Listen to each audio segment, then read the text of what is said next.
थंडीच्या दिवसात उघड्यावर झोपणाऱ्या वंचितांना मदतीचा हात देण्यासाठी शिवसेना प्रमुख बाळासाहेब ठाकरे यांच्या 13व्या स्मृतिदिनानिमित्त सोलापुरात शहर युवा सेनेच्या वतीने हा उपक्रम राबवण्यात आला। ब्लँकेट मिळाल्यानंतर वंचितांच्या चेहऱ्यावर समाधान दिसत होते। कार्यक्रमात युवा सेनेचे जिल्हा समन्वयक सुमित साळुंखे, शहर समन्वयक गुरुनाथ शिंदे तसेच विविध पदाधिकारी व कार्यकर्ते उपस्थित होते। विठ्ठल वानकर यांनी सांगितले की युवा सेनेतर्फे वर्षभर सामाजिक उपक्रम सुरू असून शिवसेना हे समाज विकासाचे संस्कार केंद्र असल्याने सेवाभाव अखंडपणे पुढे नेला जाणार आहे।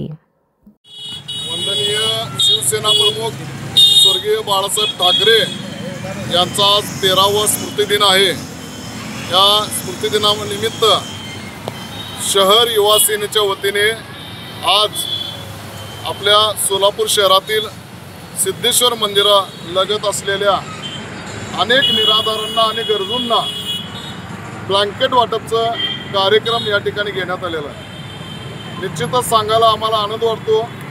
बाळासाहेबांनी कडवट शिवसैनिकांना 80% समाजकारण आणि 20% राजकारण याची जी शिकवण आम्हाला दिलेली होती आणि या शिकवणीला अनुसरून आज आम्ही या ठिकाणी शहर युवा सेनेच्या वतीने एक सामाजिक बांधिलकी जपण्यासाठी अनेक गरजूंना आणि निराधारांना आज थंडीचे दिवस चालू आहेत आणि हा उपेक्षित घटकाला त्यांना योग्य आरोग्याच्या दृष्टिकोनातून आम्ही आज बाळासाहेबांच्या सामाजिक कार्याचा वारसा पुढे चालवा या हेतूने आम्ही या ठिकाणी ब्लँकेट वाटपचा कार्यक्रम घेतलेला आहे।